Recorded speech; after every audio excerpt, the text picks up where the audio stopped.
नमस्कार साथियों। पिछले वीडियो में हमने अधिगम के बारे में जाना और अधिगम के विशेषताएं क्या हैं, सोपान क्या हैं, परिभाषा क्या है अधिगम की। ठीक है, अधिगम के बारे में एक एक पॉइंट डिस्कस किया। पेपर में क्या आएगा, किस लाइन से क्या क्वेश्चन बनते हैं, सब कुछ डिस्कस किया। टेट में क्या आएगा, सीटेट में क्या आएगा। ठीक है, आप पिछले वीडियो अगर नहीं देखा तो आप जाके चैनल में देख सकते हैं। और हमने परिभाषाएं भी डिस्कस की, परिभाषाओं को याद कैसे करना है उसकी ट्रिक भी बताई। ठीक है, और हमने एक सिद्धांत पढ़ा जो कि है उद्दीपक अनुक्रिया का सिद्धांत। इस सिद्धांत को अलग अलग नामों से भी जाना जाता है। ये अलग अलग नाम अलग अलग तरीके से पेपर में पूछे जाते हैं। इससे संबंधित भी सारी चीजें एक एक करके डिस्कस की हैं। ठीक है, और इस सिद्धांत के प्रतिपादक थे थॉर्नडाइक। ठीक है, तो इस सिद्धांत पे हमने पहले चर्चा कर ली है। अब हम जो सिद्धांत पे चर्चा करेंगे वो है अनुकूलित अनुक्रिया का सिद्धांत। अनुकूलित अनुक्रिया का सिद्धांत, ये सिद्धांत है पावलोव का और ये है रूस के। इन्होंने ये सिद्धांत 1904 में दिया।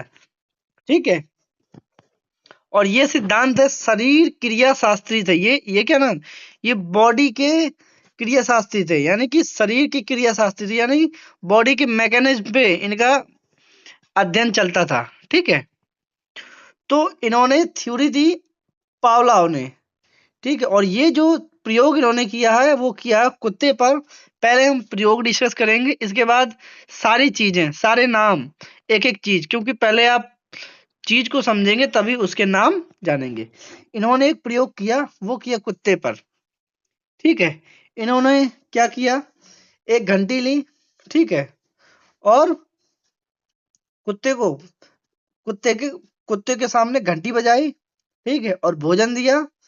ठीक है, अब भोजन देखेगा कुत्ता तो लार निकालेगा। फिर रिपीट किया इन्होंने घंटी बजाई, भोजन दिखाया, लार निकालेगा कुत्ता। ठीक है, ये रिपीट प्रोसेस उन्होंने कई बार की। पहले घंटी बजाता था, फिर भोजन देता था, फिर क्या होता था, कुत्ता ऑटोमेटिकली उसके मुंह से लार निकलने लगती थी। ठीक है, तो घंटी क्या है, घंटी एक अस्वाभाविक उद्दीपक है। जैसे घंटी देख के लार थोड़ी आएगा भाई, लार किस बात पे आएगा, कुत्ते के मुंह से लार आएगा तो वो आएगा भोजन की वजह से। लेकिन यहाँ पे वो ये संबंध स्थापित कर रहे हैं किस चीज पे, भोजन और घंटी पे। कुत्ते को ये लगेगा कि जब भी घंटी बजती है तभी भोजन आता है, तभी लार आती है। ये प्रोसेस वो रिपीट करते रहे। एक समय ऐसा आया अंत में, या कुछ समय के बाद, इस तरीके से आप कह सकते हैं, इन्होंने क्या किया, सिर्फ घंटी बजाई। क्या किया, सिर्फ घंटी बजाई। कुत्ता समझेगा घंटी बजी भोजन आएगा, तो लार उसके मुंह से बनना शुरू हो गया। ठीक है, तो ये प्रोसेस है। पहले क्या किया कि कुत्ते को घंटी बजाई, भोजन दिया तो लार आएगी, फिर घंटी बजाई भोजन दिया, लार आएगी, फिर घंटी बजाई भोजन दिया, फिर इस तरीके से रेगुलर प्रोसेस वो करते रहे। अंत में क्या किया इन्होंने कि सिर्फ घंटी बजाई, तो क्या हुआ कि लार आएगी। तो ये अस्वाभाविक उद्दीपक है घंटी, घंटी बजाने से लार नहीं आएगा। लेकिन उन्होंने ये सिद्ध किया कि इसमें क्या हो गया कि घंटी और भोजन, घंटी और भोजन के बीच एक अनुबंध हो गया, यह संबंध हो गया, ये एक बंध बन गया, ये कुत्ते के दिमाग में सेट हो गया। ठीक है, इसीलिए इसे कहते हैं शास्त्रीय अनुबंधन का सिद्धांत, प्राचीन अनुबंध सिद्धांत, अनुबंध सिद्धांत, संबंध सिद्धांत, संबंध प्रतिक्रिया का सिद्धांत। जहां भी संबंध दिखे, अनुबंध दिखे, सारे नाम इसी के हैं। ठीक है, पेपर में क्या होता है, कई तरीके से नाम पूछता है।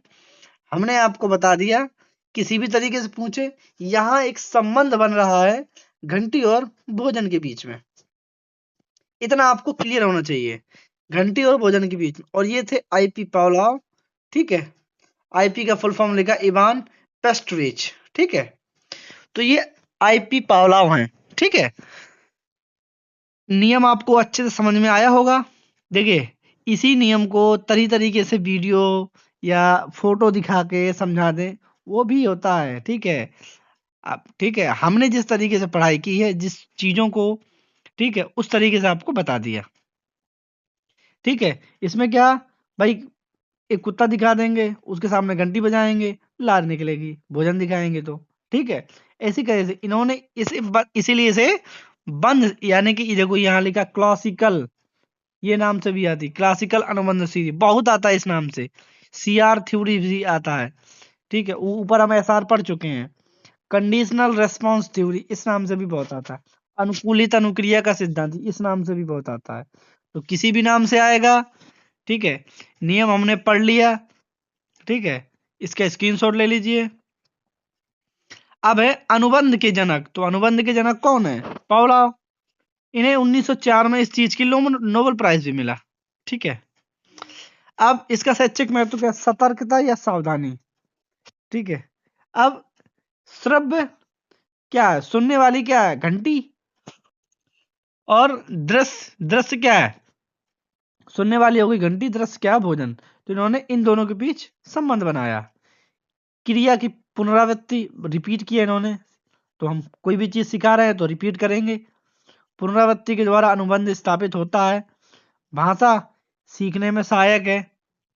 आदत बनती है इससे। भय संबंधी मानसिक भ्रांतियां, कुंठा, प्रेम, घृणा, विकास, ठीक है, इन सब चीजों में इसका उपयोग होता है। अब हम दूसरे सिद्धांत की बात करते हैं, सक्रिय अनुबंध की सिद्धांत, या इस नाम से मत याद करिएगा, ठीक है, क्योंकि ऊपर हमने संबंध वाला याद किया, तो इस नाम से मत याद करिएगा, ठीक है। इसमें क्या हो, कंफ्यूजन होगी। इसको नाम याद करना, क्रिया प्रसूत अनुबंधन का सिद्धांत, ठीक है। ये थ्योरी दी है स्किनर महोदय ने। किसने दी है? स्किनर ने।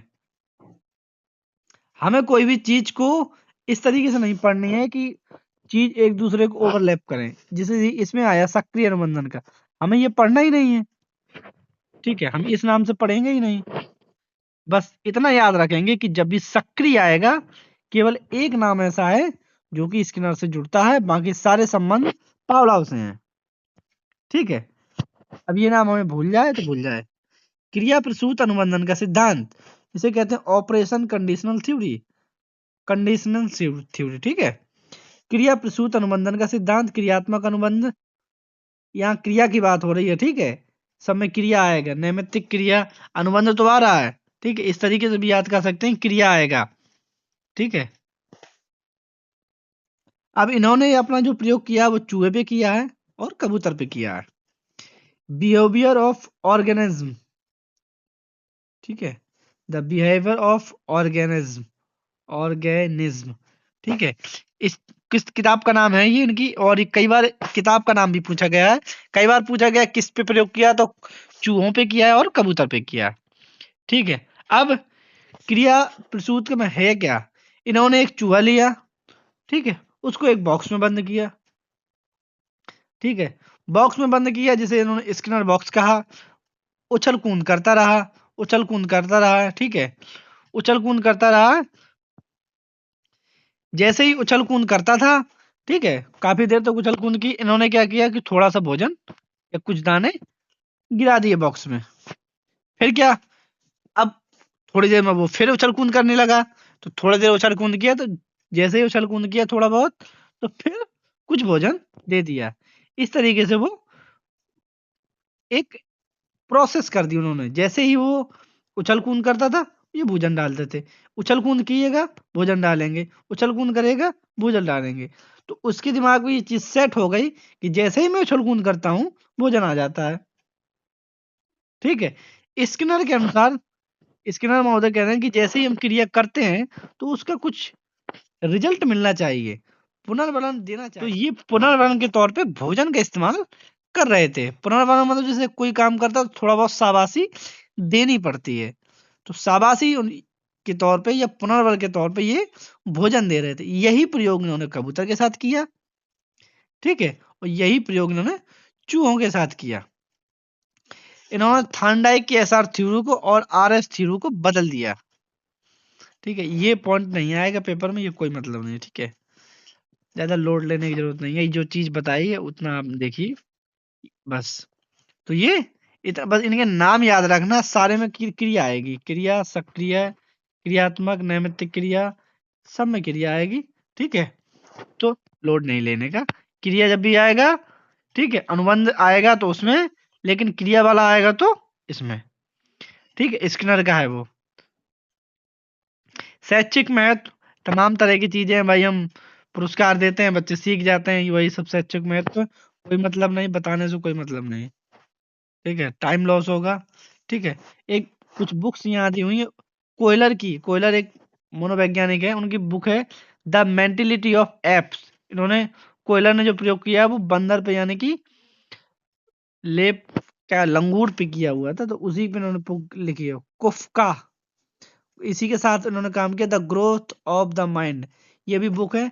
कई बार बुक पूछ लेता है, इसलिए ये दो दो नाम यहाँ पे बुक के दिए हैं, mentality of apps, the growth of the mind.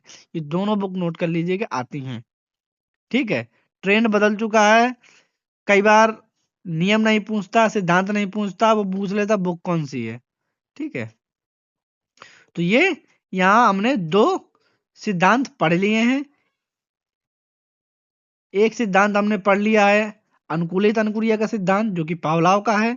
ठीक है, इसमें हमने बता दिया कि जब भी बंद बंद की बात आएगी तो ये सिद्धांत इनका है, और यहाँ पे हमने बताया कि क्रिया है तो ये सिद्धांत इनका है। ये दोनों नियम हैं, दोनों बता दिए हैं।